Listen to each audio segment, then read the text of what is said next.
Woodland Developmental Center, located at Range Road, has many wonderful programs serving special needs students in the community. Their principal, Mrs. Diana Maison, stopped by the studio to explain how they continue to prepare the students for the future. Hello and welcome to Student Connection. I'm Jim Sturtridge, and today we have Mrs. Mason, the principal of Woodland Developmental Center. How you doing? Good. Nice to meet you. Nice to meet you. Nice to have you be here. What is this new ROAR program that we're hearing about? Oh, it's a school-wide initiative that we established this school year, and it's called Positive Behavior Interventions and Support.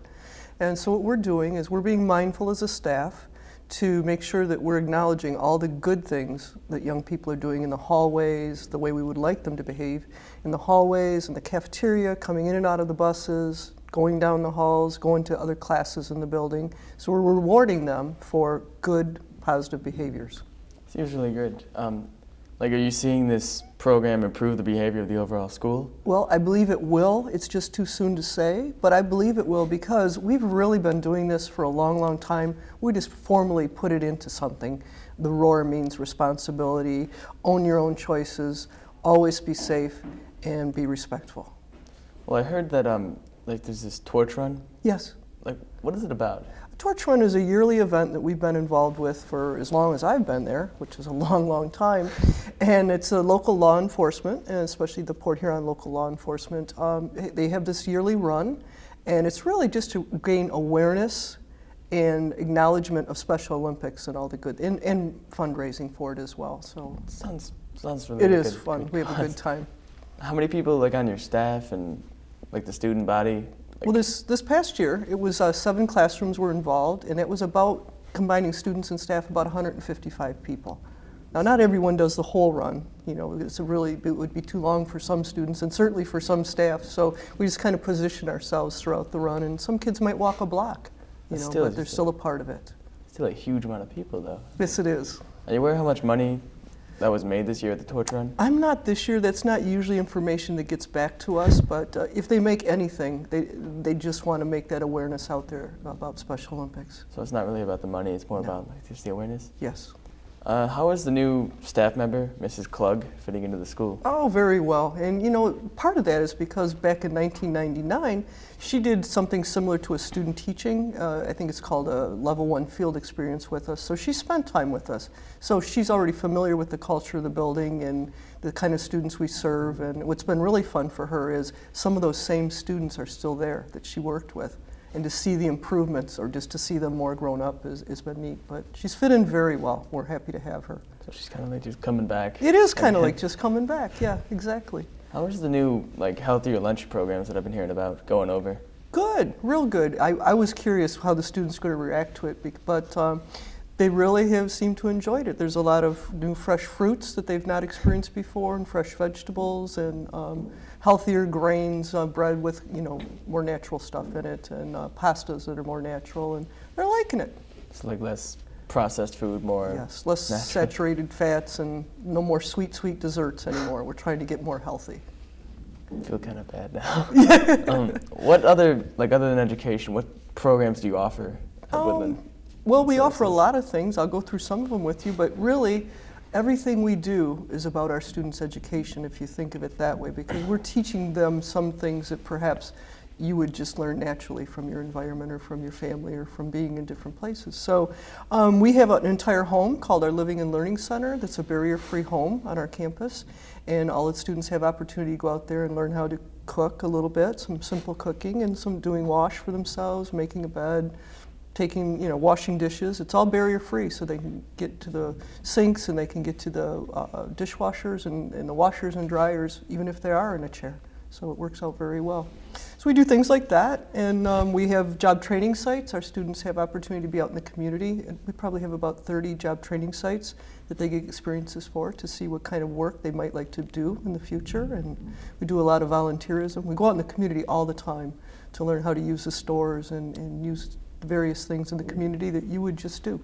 Thanks for mentioning that, so it leads in. How are the students reacting to all these community interaction field trips and projects? Oh, they rise to the occasion. We probably have the better behaviors and the role models out in the community, they're always rising to the best to, to fit in, to show what good workers they can be, and to participate in the community. That's really nice. Can you see a lot of progress being made during these, as the group progresses? Oh yes, when we're out in the community with our students or whatever we're doing, it's all about making new skills for them or honing the skills that they have. So we're always keeping documentation on their goals. Those are their short-term objectives. So yes, we can definitely see the progress because of the progress reports and checking the data and making sure that they are improving on the goals. Are there any other programs that you try to get the body kids to get involved in? Yep, a lot of things. We do a lot of volunteerism. We go to the Salvation Army and pack food boxes, and we do a lot of things like that. We collect hats and coats and mittens and canned goods. We try to give back to the community that gives a lot to us. We also are involved in Special Olympics, so a lot of the students have the opportunity to go to summer games, winter games, soccer, poly hockey, things like that. We have unified basketball, so you have some students who are in gen ed that are also on the teams with our students so that they can have those role models as well. We have ACES Day, all children exercising simultaneously like every other school would have throughout the country. So we get involved in a lot of those kind of things. I'm kind of sorry to ask this because it's kind of a lower note, but do you see a lot of parents not being as proactive with their children's needs and learning progress? No, actually I don't. We are very fortunate because of the IEP process, the individual education team planning. Every child has an IEP, and consequently that's where the parents have the opportunity to be with us and create the goals and the needs that their young people need. And we have about a 98% attendance rate, so I don't think we could ask for much more. What can you tell us about the MOVE International program? Oh, okay. It's Movement Opportunities via Education. That was started in Bakersfield, California by a special ed teacher many years ago. And what it really is, in essence, it's a mind shift.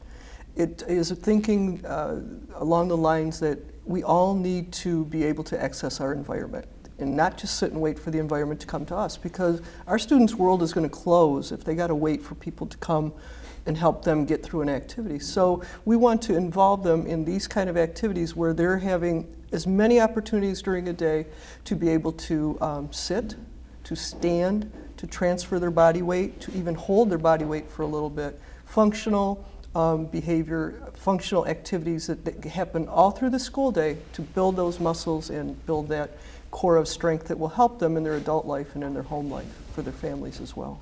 Seems really beneficial to the group. Oh, it's excellent. You know, a lot of our young people, their growth is measured in small increments, and when you see the changes in their mobility, even though it's small, it's opening up the world to them. The world isn't closing, it's opening. And socially, they can interact more within the school, within the community. It's just big gains. What are some of the new improvements that are helping the students learn more easily, efficiently, and interact with the world? We have really booted up our assistive technology this past year. We have a tap-it board, which is like a large computer screen, and it is on hydraulics, actually, so you could get a wheelchair up under it, and you can actually lean on the board. So any other board, if you leaned on it, you're going to mess it up, but that isn't the situation. So they can actually go up and touch it or use a little wand to touch things, and works out really well.